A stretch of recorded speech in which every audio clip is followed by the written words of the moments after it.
Ibu Berlianti yang sudah hadir bersama-sama dengan kita pagi hari ini. Shalom, selamat pagi Pak Budi dan Bu Berlianti. Halo Mbak Siswa, selamat Ya, pagi. waktu dan tempat dipersilakan Pak Budi. Terima kasih. Shalom bagi kita semua yang ada di Mesbah Koram Dio pada pagi ini.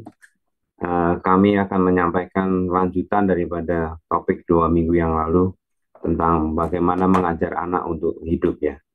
Saya percaya bahwa ini adalah sesuatu yang penting. Kenapa? Karena ya kita tahu bahwa untuk kita bisa menghidupi dengan benar itu kita perlu mengajar.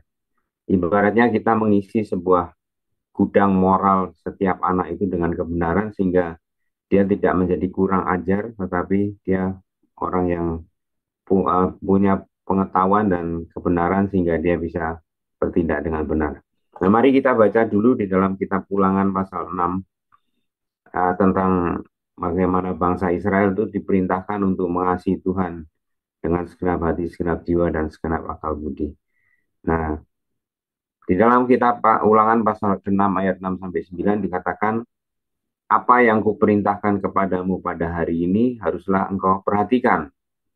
Haruslah engkau mengajarkannya berulang-ulang kepada anak-anakmu, membicarakannya apabila engkau duduk di rumahmu, apabila engkau sedang dalam perjalanan, apabila engkau berbaring, dan apabila engkau bangun. Dan haruslah juga engkau mengikatkannya sebagai tanda pada tanganmu, dan haruslah itu menjadi lambang di dahimu, dan haruslah engkau menuliskannya pada tiang pintu rumahmu dan pintu gerbangmu. Jadi Tuhan mau supaya kita mengajarkan, membicarakan, dan menuliskan. Artinya sebuah satu proses yang serius, yang terus-menerus, yang tidak selesai sampai anak itu, setiap pribadi kita itu mengerti dan mengenal firman Tuhan sehingga melakukan dengan benar. Apa yang kita bisa belajar dari sini? Yang pertama adalah, next slide, kebenaran itu harus diajarkan dan iman itu diwariskan secara aktif. Jadi tidak langsung otomatis bahwa kalau kita adalah keluarga orang percaya, lalu kemudian anak-anaknya itu percaya Tuhan, itu tidak otomatis. Tetapi kita perlu secara aktif mengajarkan dan mewariskan nilai-nilai yang Tuhan berikan. Anak belajar daripada pengajaran yang konsisten, berulang-ulang, serta dari teladan orang tua. Jadi penting sekali kita mengajarkan dan mewariskan dan memberikan teladan. Hal yang kedua adalah firman Tuhan itu harus menjadi bagian daripada kehidupan sehari-hari. Artinya bahwa setiap anak itu perlu tahu bahwa segala sesuatu bukan diatur oleh pikiran duniawi atau kemauan dunia, tetapi diatur oleh kebenaran firman Tuhan.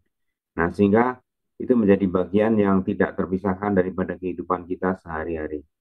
Yang ketiga adalah firman itu harus mempengaruhi pikiran dan tindakan. Tadi di dalam sesi sebelumnya tentang doa adalah kita terus mendoakan supaya ada satu perubahan hidup ya. Nah, makanya dikatakan di dalam ayat yang kita baca tadi adalah suruh taruh di dahi kita, di tangan kita, bahkan di tempat pintu dan sebagainya. Yang pertama, dahi itulah tentang pikiran dan keyakinan yang harus dipenuhi dengan kebenaran firman. Jadi kalau kita tidak mengisi dengan kebenaran firman, akan diisi oleh kebenaran-kebenaran dunia yang akan merusak dan menjauhkan manusia dari Tuhan. Nah, tangan ini bicara tentang tindakan atau keputusan yang harus mencerminkan kebenaran. Jadi, tangan kita itu melakukan sesuatu tergantung dengan apa yang ada di dalam pikiran dan hati kita. Jadi, penting untuk mengajarkan firman itu memberikan pengaruh dan dari pikiran dan tindakan kita. Nah, dikatakan juga oleh firman Tuhan bahwa mereka itu harus menempelkan di tiang pintu rumahmu dan sebagainya. Itu bicara tentang bahwa rumah tangga dan masyarakat yang perlu dibangun berdasarkan firman Tuhan. Nah, kita percaya Bapak Ibu sekalian bahwa gereja yang kuat itu terjadi kalau keluarga-keluarganya kuat. Nah, keluarga-keluarga itu adalah siapa? Yaitu papa, mama, dan anak-anak. Yaitu perlu dibangun dengan firman Tuhan. Dan jikalau bukan Tuhan yang membangun rumah, sia-sia orang yang membangunkannya. Dan jikalau bukan Tuhan yang mengawal kota, sia-sia pengawal berjaga-jaga. Jadi memang penting sekali untuk menyadari bahwa kebenaran firman Tuhan itu perlu diajarkan, dibicarakan, dan dituliskan. Next slide. Nah, pertanyaannya apa yang perlu diajarkan? Nah, tadi saya di awal bilang bahwa hati ini ibaratnya seperti gudang moral. Jadi kalau tidak diajar itu di dalam gudangnya itu tidak ada kebenaran sehingga dia kurang ajar. Sehingga dia tidak memiliki kebenaran dan tidak bisa menghadapi hidup dengan benar. Nah, 2 minggu yang lalu kita sudah bicara ada 3 hal yang penting perlu diajarkan, yaitu tentang firman Tuhan, kemudian siapa kita di dalam Kristus, dan doa. Nanti kami akan melanjutkan dengan beberapa poin yang lain. Yang pertama adalah bicara tentang firman Tuhan. Kita perlu mengajarkan sejak anak itu masih kecil, karena apa yang tertanam di waktu seorang itu masih kecil, itu biasanya akan sulit keluar daripada pikiran dan hati kita. Jadi penting untuk ketika anak masih kecil, kebenaran firman Tuhan kita sampaikan. Mungkin kita bertanya apa anak itu tahu. Apa yang perlu kita tabur itu Tuhan yang menumbuhkannya. Apa yang kita tabur, kita siram, tapi Tuhan yang menumbuhkan. Dan proses kita adalah menabur dan menyiram. Jadi membagikan firman Tuhan itu untuk dimengerti dan taat untuk dilakukan. Ya, kita teringat akan ilustrasi atau perumpamaan tentang uh, empat jenis tanah, ya, di mana tanah yang pertama itu benih firman Tuhan ditabur, tapi karena tidak mengerti kemudian diambil oleh burung-burung. Dan ini kan tuh bicara tentang iblis. Jadi harus tahu dan kemudian taat untuk dilakukan. Hal yang kedua adalah yang perlu diajarkan adalah kebenaran bahwa dia itu siapa di dalam Tuhan. Harga diri kita itu tidak berdasarkan penampilan, tapi fokus pada rencana Tuhan, yaitu untuk membawa setiap orang mengenal kepada Tuhan dan setiap kita bisa menjadi berkat. Yang yaitu mengenal mengenal siapa, mengenal Kristus yang sudah mati dan menebus manusia yang hina ini sehingga dia bisa menerima anugerah keselamatan. Itu sesuatu identitas yang berbeda dengan yang dunia ini berikan. Yang ketiga adalah bicara tentang doa. Doa itu kita perlu mengajarkan bagaimana kita berbicara dan mendengar Tuhan. Kita umumnya berdoa itu minta, tapi jarang kita mengajarkan doa itu mendengar atau tanya. Dan ini adalah satu proses yang perlu kita ajarkan berulang-ulang, bertanya kepada Tuhan di dalam doa. Mungkin kita sering minta, tapi hari ini kita mau belajar juga tentang menanyakan apa yang Tuhan mau. Dan kedua, berdoa itu senantiasa, bukan hanya satu momen tertentu pada waktu kita mesbah koram deo, atau mungkin pada waktu jam doa khusus dan sebagainya. Tetapi bicara doa itu adalah senantiasa dan kita connect dengan Tuhan. Nah, hari ini kita akan mengajarkan atau yaitu beberapa poin berikutnya, next slide, yaitu taat dan mengasihi. Dikatakan dalam kitab Ulangan pasal 28 ayat 2 dikatakan, segala berkat ini akan datang kepadamu dan menjadi bagianmu jika engkau mendengarkan suara Tuhan Allahmu.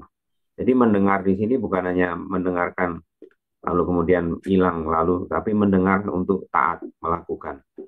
Jadi yang pertama adalah anak perlu diajar untuk taat dan menghormati otoritas, yaitu orang tuanya. Jadi sejak kecil perlu diajar mengambil keputusan benar dan salah. Ya misalnya kalau kita seorang anak mungkin uh, sudah kepepet kemudian dia nyontek, itu dia tahu dia itu salah dan itu perlu dikasih pengajaran tentang bagaimana uh, ambil keputusan yang benar meskipun dia mungkin nggak siap atau meskipun mungkin dia uh, artinya tidak maksimal, dia harus berani menerima konsekuensi apa yang dia kerjakan. Jadi kesadaran benar dan salah itu membuat anak lebih berhati-hati berkaitan dengan orang lain dan Tuhan. Sehingga makanya prinsipnya adalah menghormati otoritas. Nah, otoritas kita itu siapa aja. Mungkin dalam gereja kita mungkin bicara tentang penatua atau mungkin orang-orang yang menjadi pemimpin. Di dalam pemerintahan atau negara kita bicara tentang pemerintahan. Di dalam kehidupan seorang anak itu orang tua, guru, dan mungkin pelatih apapun dalam kehidupannya. Jadi kita perlu mengajar. Belajar taat pada orang tua itu merupakan merupakan langkah awal mentaati Tuhan. Karena intinya orang tua itu adalah wakilnya Tuhan di dunia. Jadi seorang anak atau seorang pribadi itu belajar mengasihi Tuhan lewat bagaimana dia tunduk dan taat dan mengasihi orang tuanya.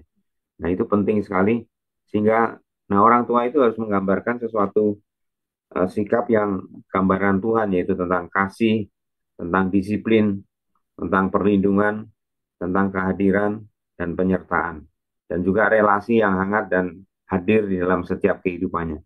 Nah, kalau tidak, maka dia akan punya gambaran yang salah tentang Tuhan. Tuhan adalah Tuhan yang menghukum, Tuhan yang membuat aturan tidak mau tahu, dan sebagainya.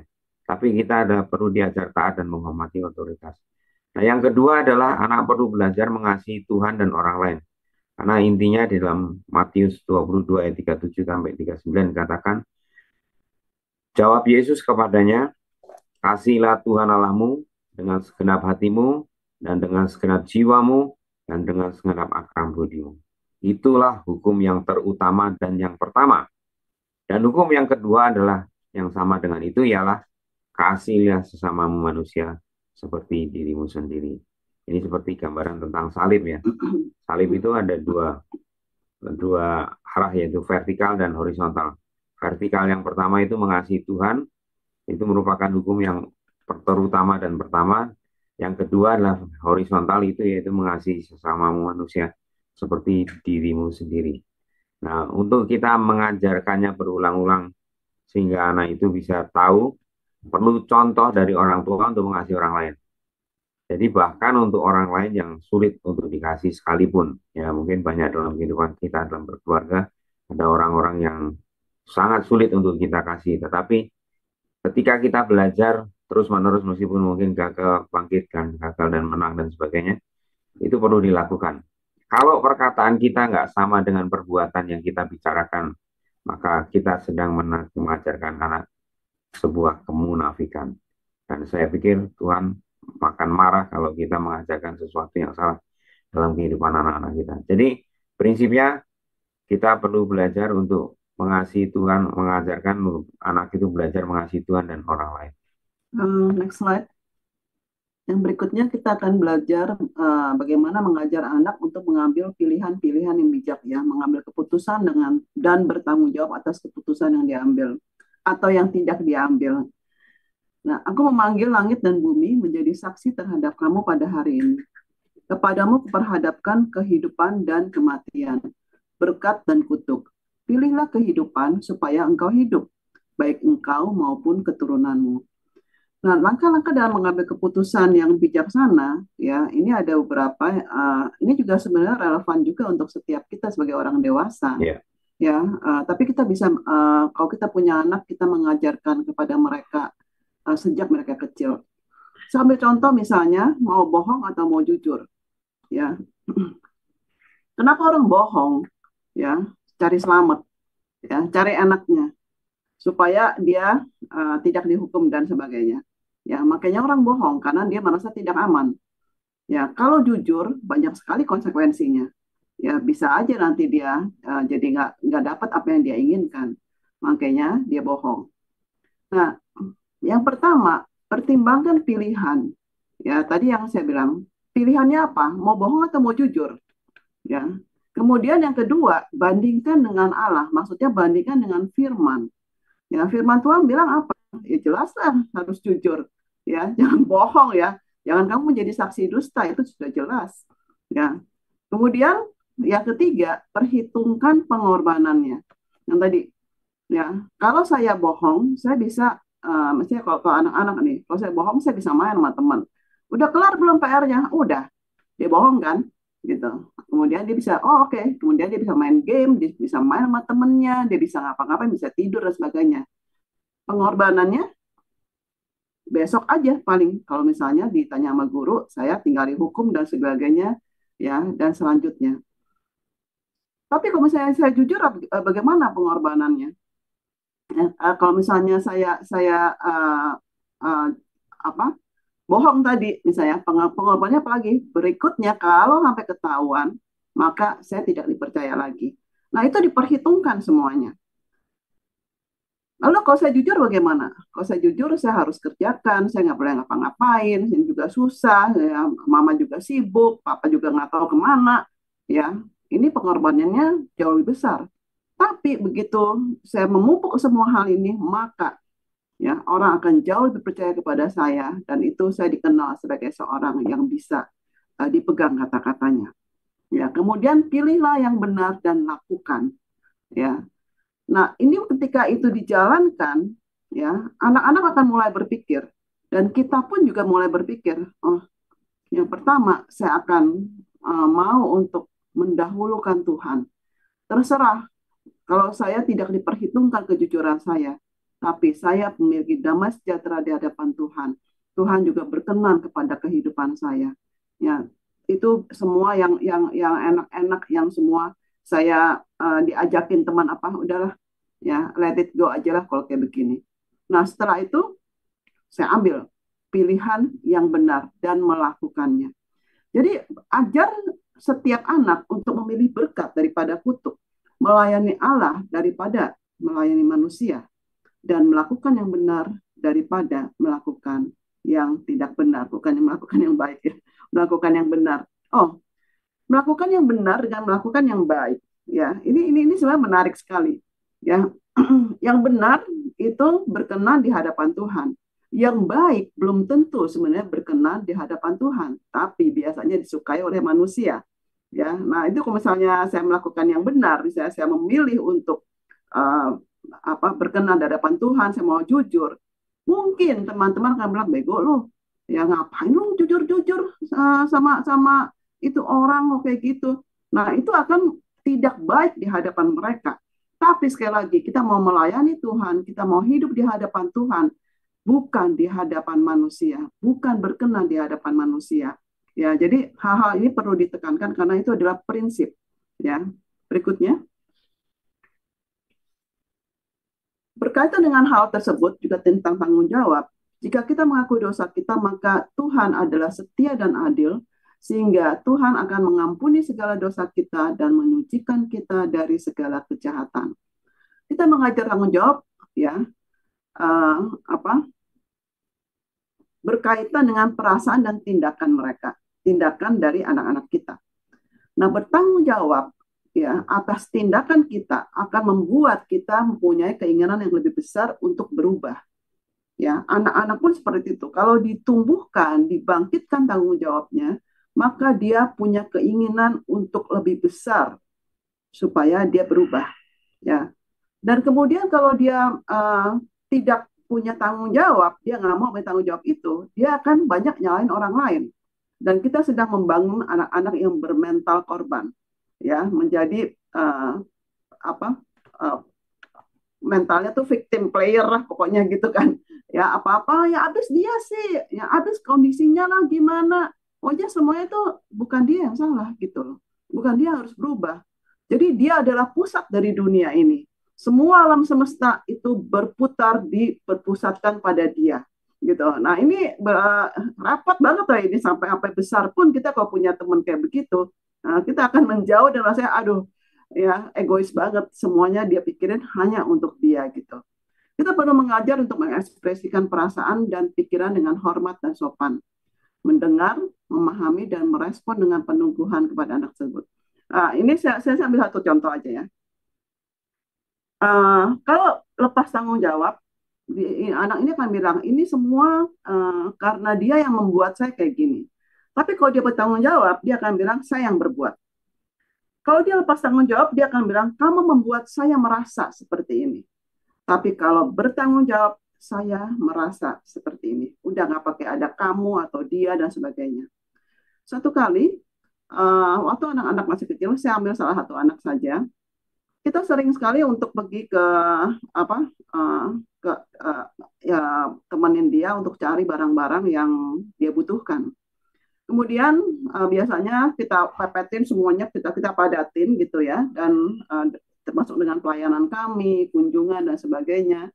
Ya, satu kali pernah setelah satu hari yang sibuk itu, yang padat, dengan kami tutup dengan melayat. Ya, kira-kira mungkin jam 9, setengah 10 udah mepet, udah pokoknya sempetin lah, kalau enggak kapan lagi bisa bisa melayat ke rumah duka itu. Dan kemudian anak kami ini dia masih SD waktu itu, ya kami ajak terus kami bilang nanti kamu udah ngantuk aku di mobil aja, jangan di mobil, udah dah sebentar kok katanya.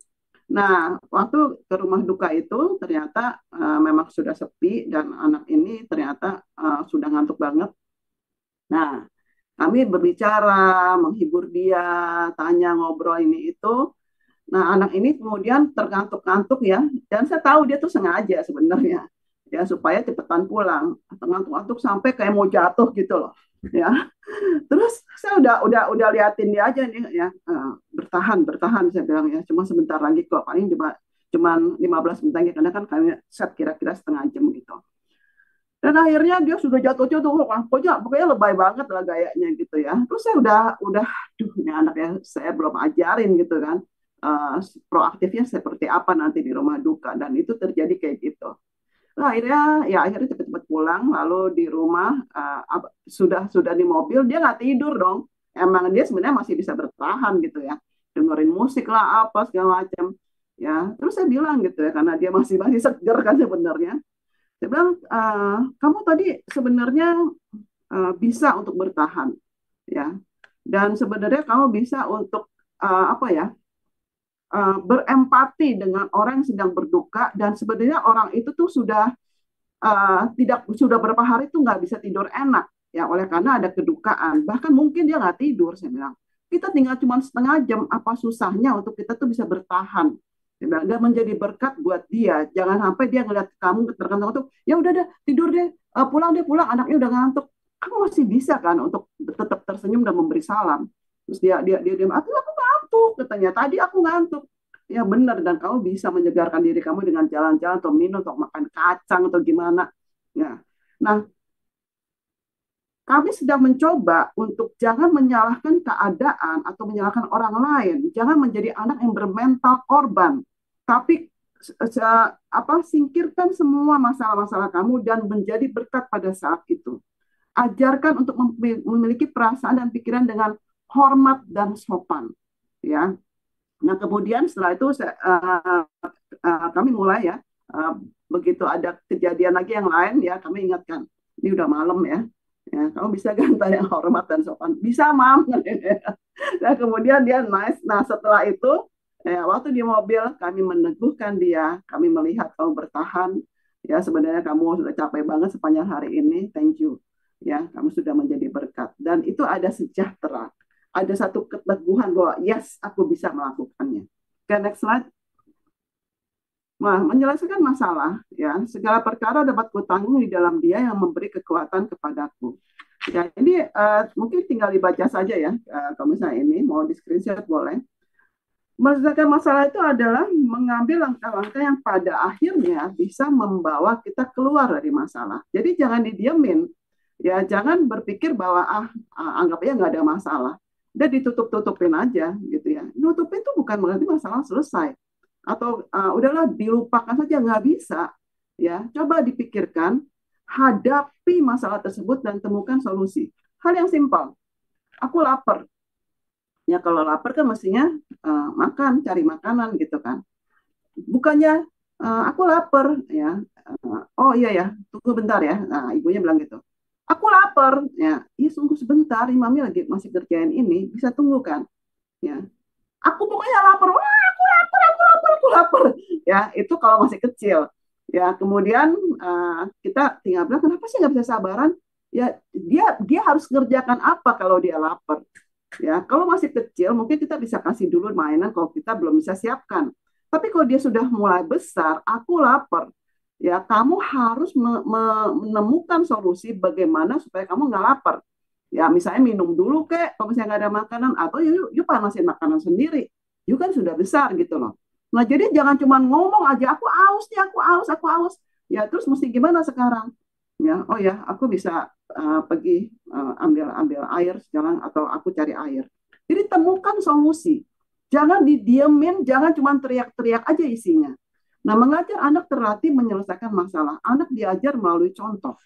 Ada komunikasi, dan kita mengingatkan langkah-langkah yang sudah diambil, positif atau negatif. Ya, kemudian perlu ada koreksi, kita koreksi. Ya, kita bicarakan. Perlu waktu. Ya, tapi untuk jangka panjang anak-anak akan punya kemampuan untuk mengambil keputusan yang benar. Ya, contoh misalnya, anak-anak biasanya punya masalah pertemanan. Ya, pulang, kenapa mukanya kayak begitu? Ya, teman aku nggak mau lagi, apa teman aku, dia bilang aku nggak mau teman sama kamu.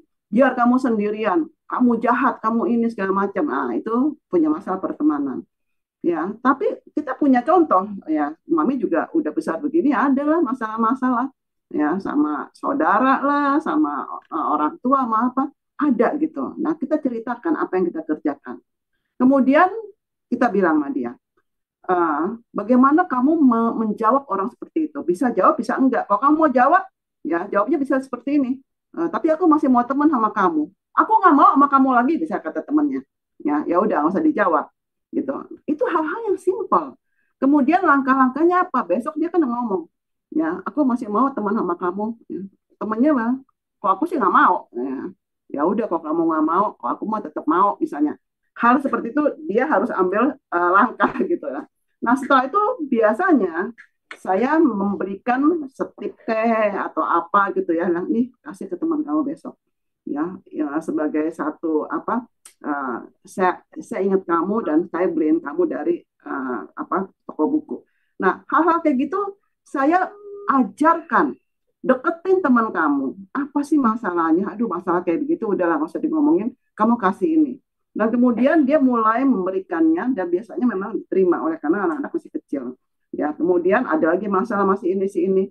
Nah, memang perlu waktu, tapi anak-anak akan bisa mengambil keputusan yang benar. Ya, saya cuma bilang selalu balas dengan kata-kata yang baik atau kamu diem kalau kamu nggak punya kata-kata yang baik untuk kamu sampaikan. Nggak usah dibalas yang kayak begitu-begitu. Berikutnya.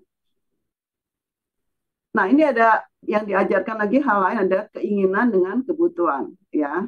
Uh, Needs or wants, ya, wants or needs.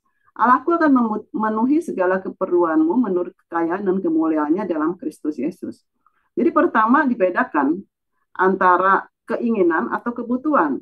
Kalau keinginan itu terkait dengan hal-hal yang tidak terlalu penting, nggak esensial. Ya, apa yang esensial itu keamanan, kesehatan, kesejahteraan.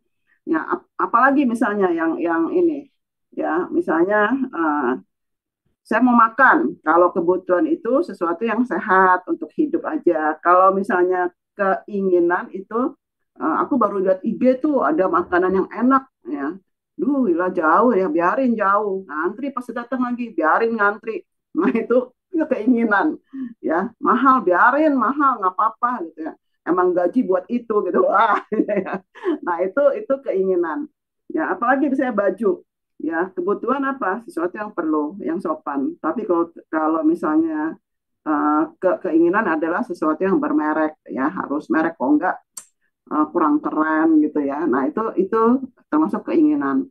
Ya, memberi respon yang positif. Ya, kita juga perlu open minded kepada apa-apa yang menjadi uh, keinginan ataupun permintaan dari anak-anak. Ya, temukan solusi atas masalah atau kebutuhannya, tetapkan prioritas, punya pengendalian diri, lalu let go keinginannya. Ya, ada satu kisah ya, ada satu anak dia minta sepatu ya, sepatunya ternyata cukup mahal.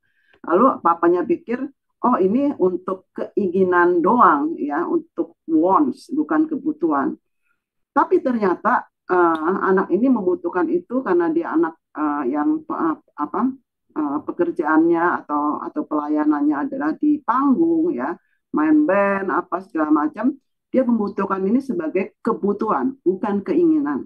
Ya, jadi dia tidak bisa pakai sepatu yang biasa-biasa saja, tapi harus ada sepatu yang kelihatan karena ini penampilan dianggapnya. Dan kemudian ketika dia memahami itu, akhirnya orang tuanya beliin dan dia pakai terus setiap kali waktu dia pelayanan di panggung tersebut gitu. Nah, jadi kita harus lihat open minded ya, terbuka, bukan hanya pokoknya kalau yang bermerek tuh itu nggak benar pokoknya. Ya, pasti itu keinginan, belum tentu.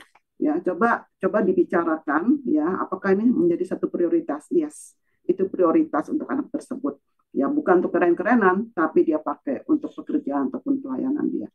Berikutnya, kita harus menetapkan tujuan dan rencana. Sebab aku ini mengetahui rancangan-rancangan apa yang ada padaku mengenai kamu, demikianlah firman Tuhan, yaitu rancangan damai sejahtera dan bukan rancangan kecelakaan, untuk memberikan kepadamu hari depan yang penuh harapan. Jadi, sekali lagi, setiap anak diciptakan untuk satu tujuan ilahi. Ajar mereka untuk bertanya kepada Tuhan dan buat rencana. Ya, kadang-kadang kita tanya sama anak, kamu mau jadi apa? Wah, YouTuber lah, mau jadi apa? Kalau zaman saya kan dulu mau jadi pilot lah, mau jadi dokter, insinyur gitu ya. Kalau sekarang banyak yang mau jadi YouTuber dengan follower yang banyak.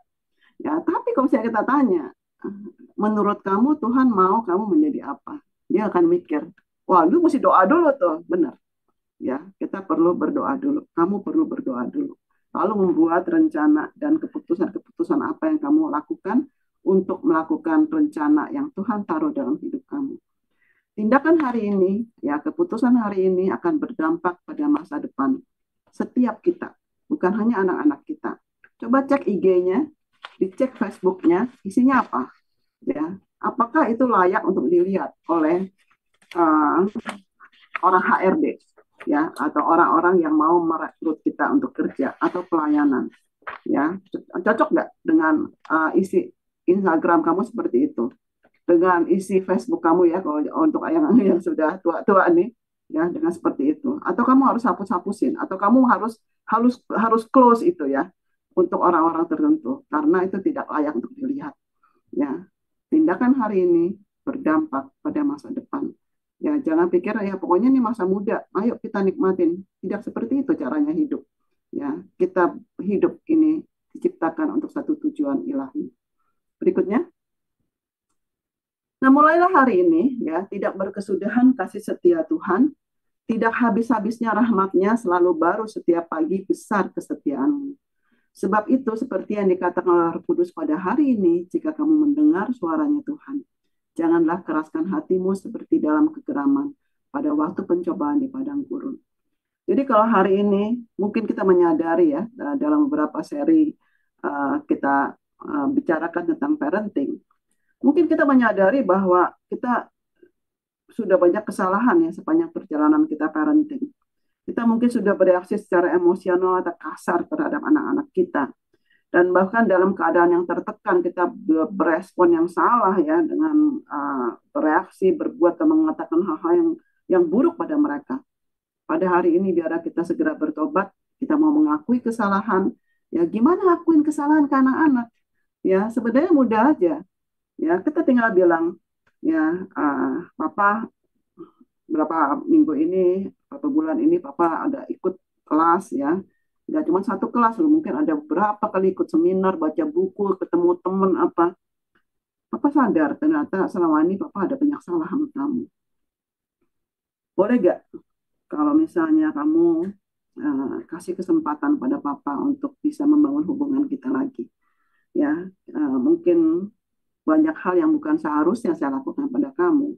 Papa mau cerita papa dapat apa aja. Ya, boleh gak kamu punya waktu untuk papa, mungkin kita bangun hubungan yuk gitu, yang selama ini mungkin kita udah jarang ketemu. Akui kesalahan, berhenti untuk bilang seharusnya dia dulu dong, ya, tinggalkan kesombongan kita, tinggalkan semua prinsip-prinsip yang lama, ya, kemudian mari kita datang kepada anak dan membangun hubungan tersebut lagi.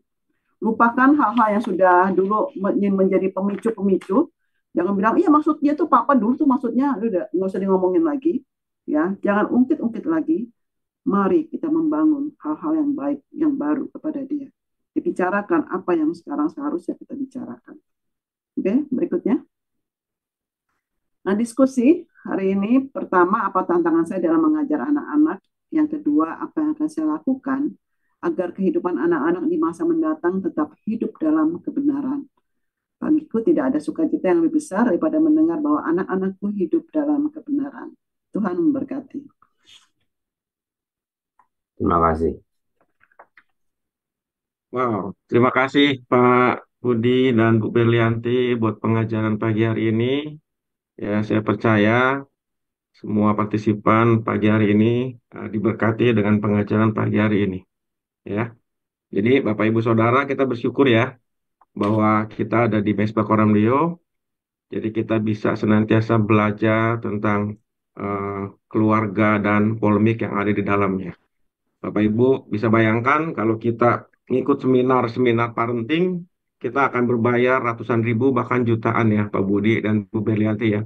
Tapi puji nama Tuhan kita di MCD kita mendapatkan pengajaran ini secara gratis Bapak Ibu Saudara. Jadi jangan diabaikan, ya, jangan dilupakan. Tetap kita lakukan pengajaran kepada anak-anak kita. Ya, pagi hari ini Bapak Ibu Saudara, kami dari tim BR515 yang akan melayani Bapak Ibu Saudara. Sebentar kita akan masuk ke dalam sesi tanya jawab. Pak Budi, Ibu boleh menemani kami sampai 7.15 ya Pak? Ya, Oke. Saya nggak sendiri, saya ditemani oleh sahabat saya, Pak Elisa. Shalom, selamat pagi Pak Elisa. selamat pagi Terima Pak Sinsa. Ya, sebelum kita masuk ke sesi tanya jawab, kita akan mendengarkan pengumuman terlebih dahulu. Silakan tim screen.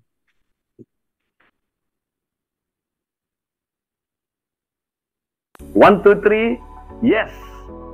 Saudara, pada tanggal 1 sampai tanggal 3 Mei 2025 di Nusa Pujian Convention Center Bali akan ada pertemuan akbar jaringan pria Lions Row 2025 Indonesia dan internasional.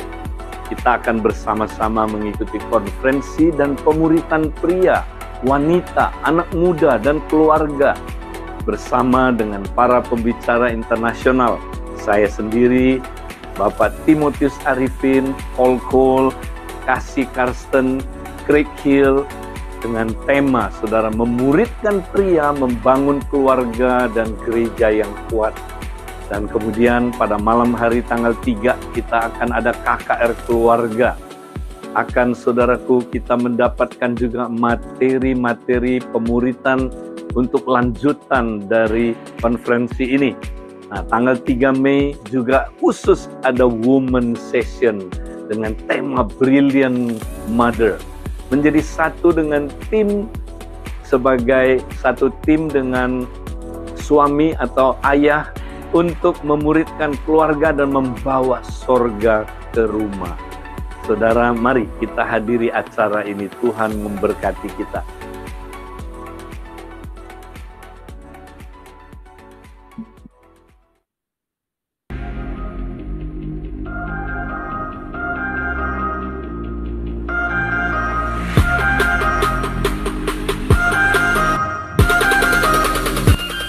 Selamat pagi, selamat datang di Mesbah Pagi Kolam Deo.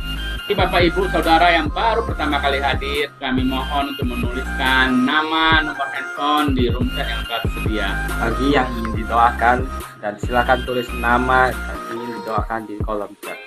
Visi Koram Deo adalah membangun kompak keluarga lagi menjadi laki untuk bertumbuh bersama. Apa itu kompak? Kompak adalah komunitas sepakat yang dimulai dari 2-3 orang yang terikat janji untuk membangun komunitas kerajaan Allah. Emang ada apa sih dengan kompak? Kompak itu luar biasa, Bapak Ibu Saudara, di mana kita bisa saling mendoakan, saling menguatkan, saling sharing firman. Di situ bisa terjadi banyak mujizat, seperti banyak yang dialami oleh teman-teman yang ada di dalam kompak. Ayo saudara-saudara, mari ikut kompak, jangan sampai ketinggalan.